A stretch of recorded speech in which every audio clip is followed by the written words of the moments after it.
What is Deadpool all about? What's the structure of the film? What does Deadpool's character arc look like? And what's the overall premise of Deadpool? I'll get into all of that and more, but first I'm going to give away a major spoiler right now. If you haven't seen the 2016 Deadpool film, click away. Ready? Captain America Civil War came out the same year that Deadpool came out, 2016. In Civil War, T'Challa wants revenge on Zemo for killing his father. In Deadpool, Wade Wilson also wants revenge. Ajax cured his cancer, but disfigured him in the process. And here's the main difference between a standard MCU movie and a Deadpool movie. While T'Challa, Black Panther, realizes that getting revenge won't help him grieve his father, Wade Wilson doesn't even think twice about brutally murdering his enemy at the end of this story. I'll explain why the difference between these two approaches is so important as I explain this film. And in honor of Deadpool now being an employee of Mickey Mouse, I chose to wear my Mickey shirt. My name is Jay Sherer. I'm a screenwriter, a film producer, and I recently directed my first film, No Vacancy.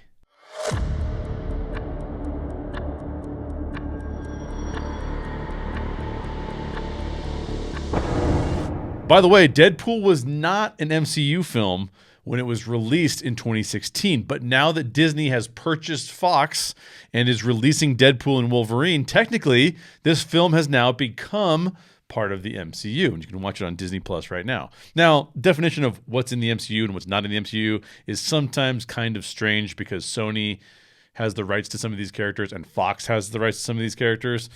So that's going to be an ever-changing problem that we have on our hands. But Deadpool's in the MCU now, so there you go. We start off Act 1 with the opening sequence, which does an excellent job of capturing the tone of the film. As the camera flies through a fight scene in slow motion, the audience immediately learns two things. One, Deadpool is not a traditional comic book character, nor a traditional MCU character. And two, this is a genre-bending movie. Within the first few seconds, we see Ryan Reynolds, who plays Wade Wilson in his alter ego Deadpool, on the cover of People magazine with the title of Sexiest Man Alive.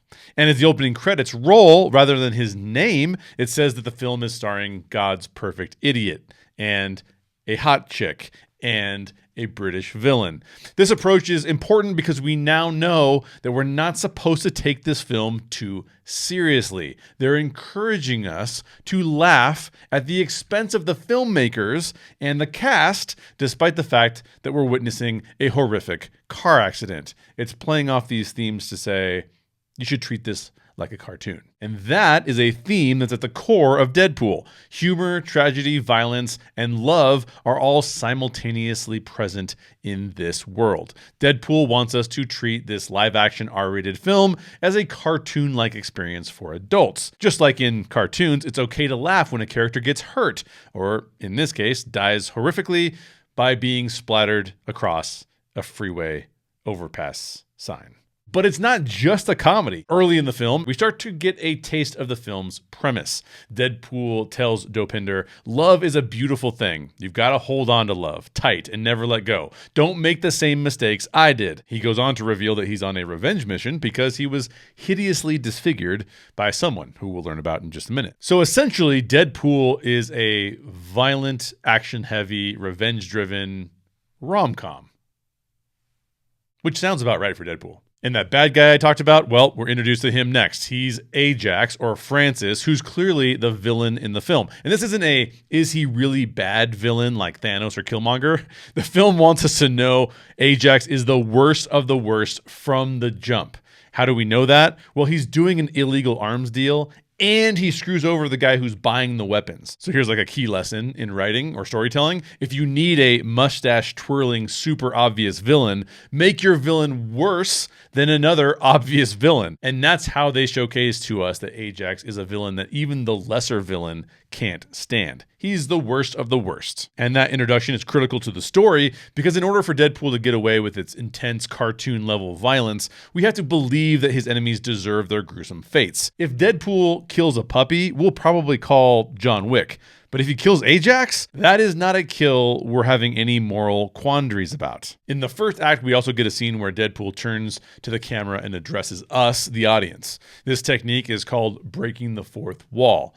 Normally, audiences are treated as anonymous voyeurs. The characters on screen don't interact with us. They don't even know that we're there. But Deadpool knows he's in a movie and he knows that we're watching, which has been true of Deadpool in the comics as well. In the film, Deadpool will turn to the camera and speak directly to us, transforming us from anonymous voyeurs into Wade Wilson's friends.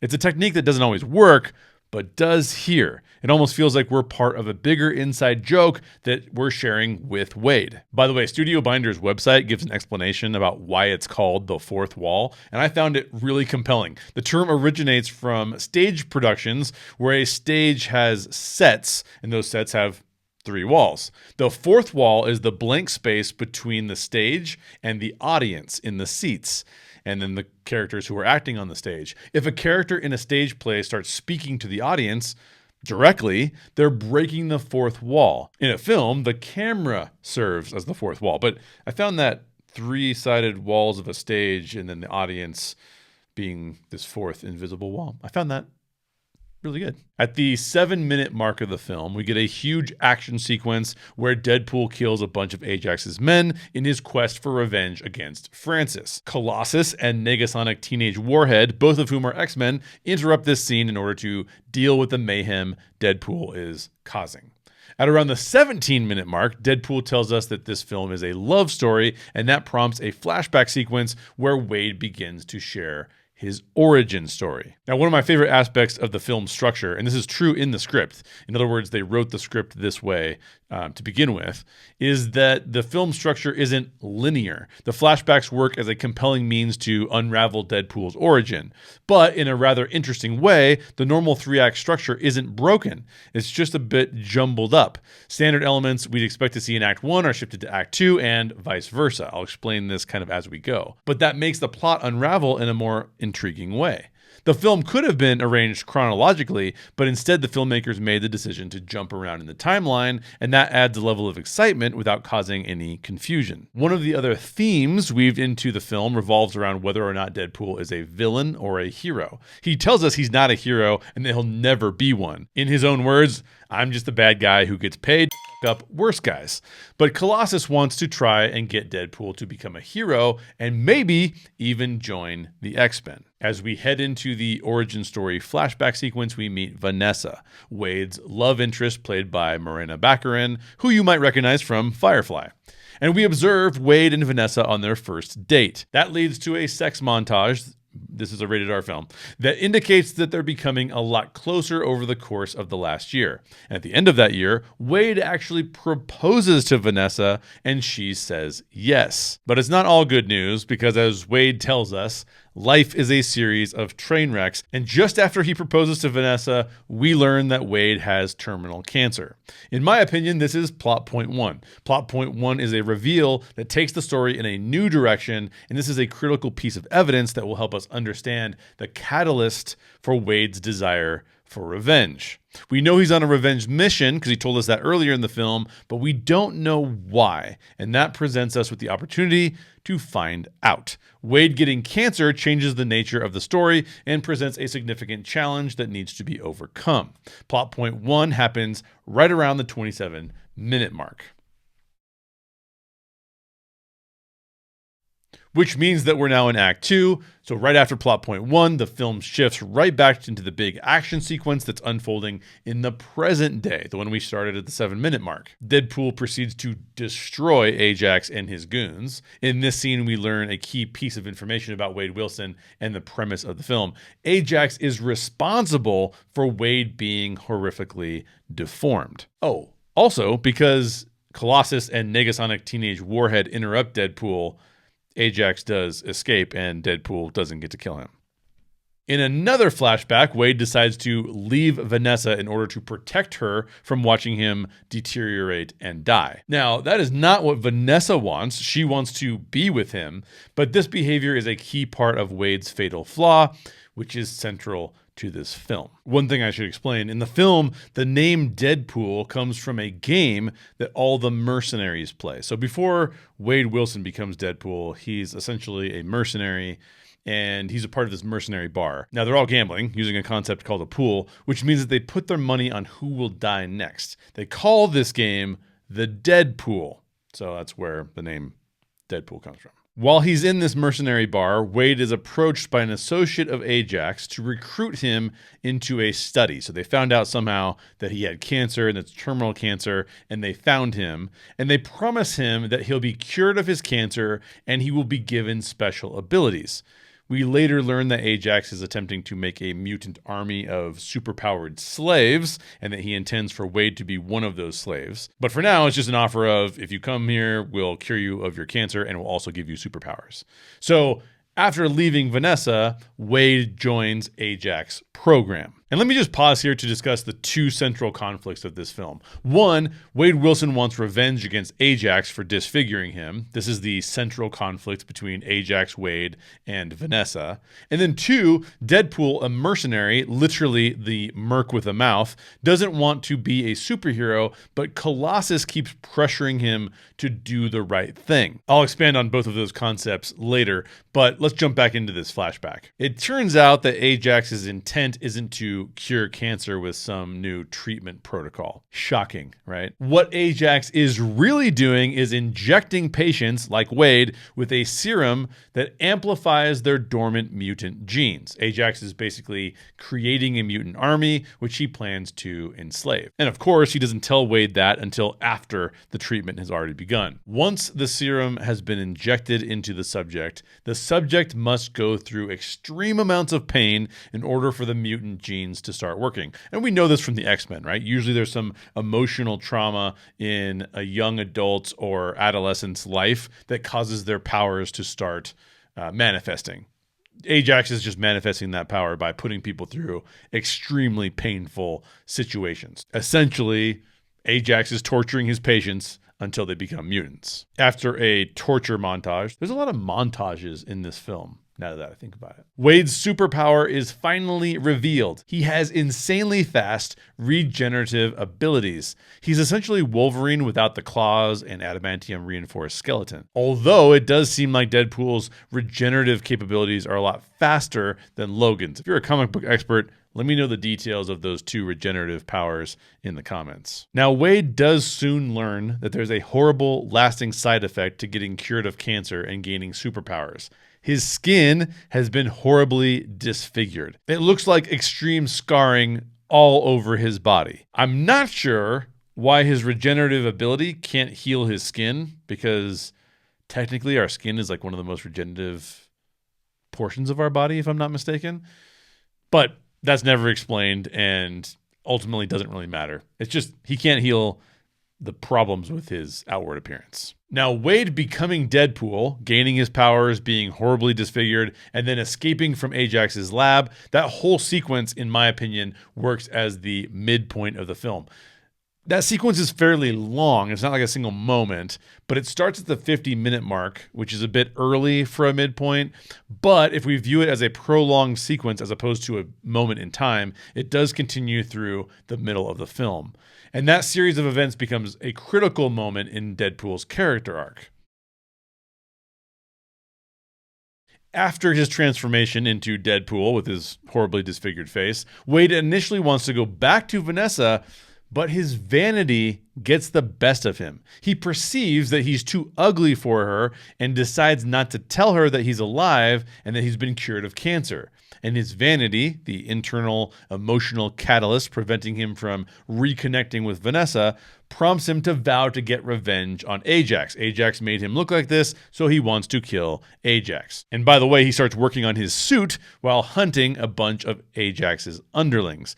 He's basically hunting the underlings so that he draws the attention of Ajax, and then Ajax will deal with him directly. Now, at this point of the film, we're done with all the flashbacks. Everything from here on out will play out in the present day. We now know what Deadpool's goal is, which we've known since Act 1, but we also know why he's doing it. He believes that, despite his cancer being cured, Ajax deserves to die for disfiguring him because Vanessa will never want to be with someone who doesn't look like Ryan Reynolds. And this remains my only major gripe with this film. Wade Wilson falls in love with Vanessa, gets cancer, and gets his cancer cured by Ajax. But since Wade was disfigured in the process, he doesn't think Vanessa will love him. He wants revenge on Ajax for disfiguring him because his fatal flaw is vanity. The reason I'm not a huge fan of this portion of the conflict is that it's very hard for me to suspend my disbelief here. Yes, Ajax is a dick, but he also cured Wade's cancer. Instead of being upset because Ajax is turning people into mutant slaves, he's far more upset about not being handsome anymore. That might work for you, but for me, it's a stretch. Vanessa does not seem like the kind of person who would reject Wade for being ugly. And I realize it's a Wade problem, not a Vanessa problem. It just is a little bit hard for me to believe that he's that mad, because the guy at least cured his cancer and gave him superpowers. Wade goes on to meet Al, a blind woman, and they become roommates. She tells him what we're all thinking, at least what I was thinking. Love is blind. Vanessa will still love him even if he looks more like a glazed cronut and less like the sexiest man alive. Wade doesn't believe her. I'll break this down further at the end of the video when we get to the premise. At about the 1 hour, 14 minute mark, Vanessa is kidnapped by Ajax.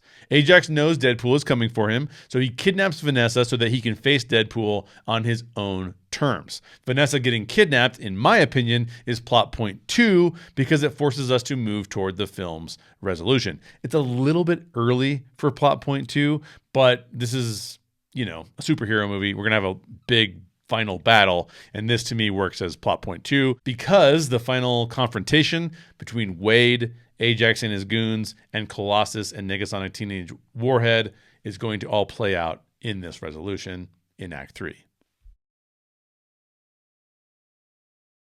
And Act 3 does bring all of those major players together, and they all have motives for facing off against one another. Wade wants to save Vanessa and get revenge on Ajax. Ajax, alongside his mutant bodyguard, played by Gina Carano, wants to kill Wade once and for all because he's been disrupting their business endeavors. And finally, Deadpool has convinced Colossus and Negasonic Teenage Warhead to help him go after Ajax.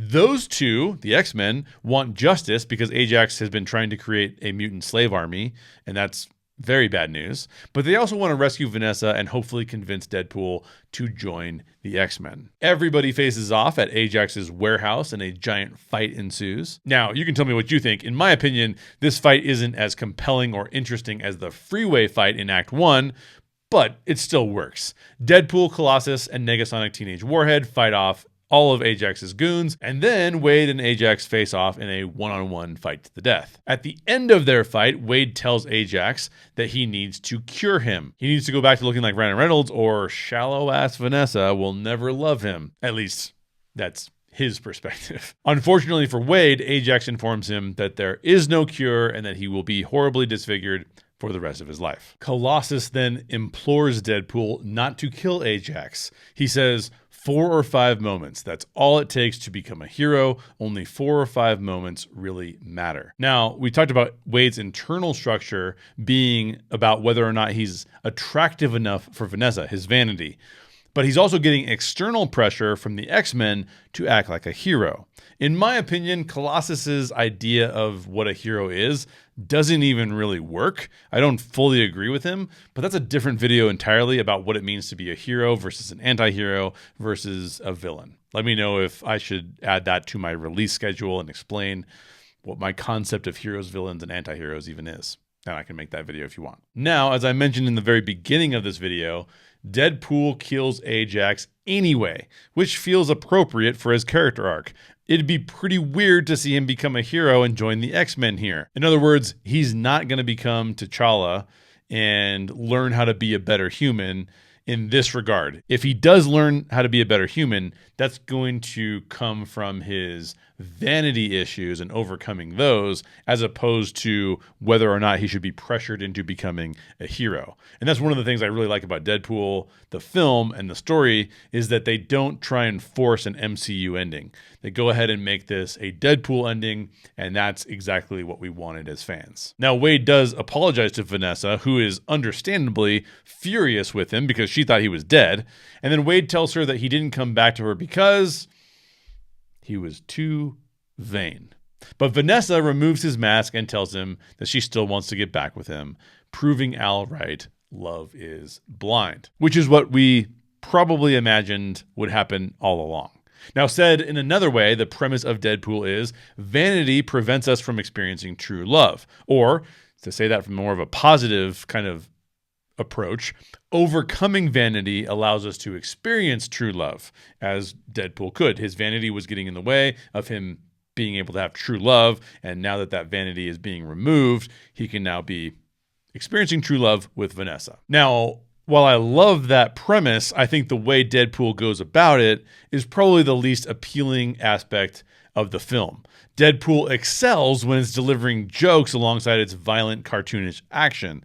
And as Deadpool says in the beginning of the film, it's essentially a love story or even a rom-com.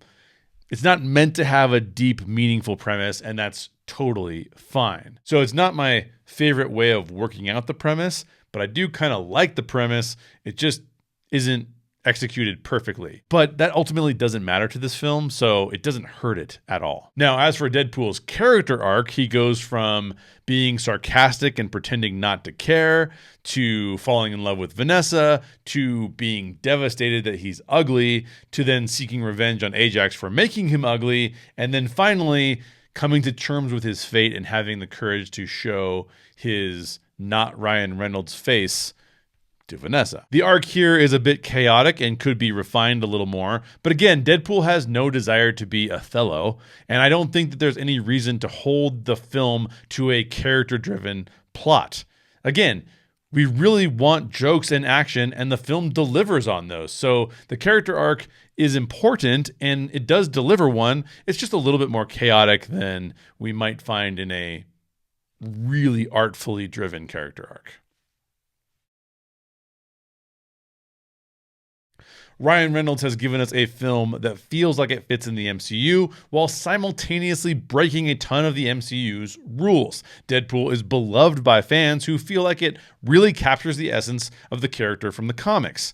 And now that Disney is releasing Deadpool and Wolverine, Deadpool is officially in the MCU, which many never expected to actually happen. What do you think about Deadpool? Does it belong in the MCU? Why or why not? If I missed anything or if you have any questions I didn't address, please leave me a response in the comments down below. If you're not subscribed, be sure to hit the subscribe button and I'll see you when the next video drops. Until next time, thanks for watching.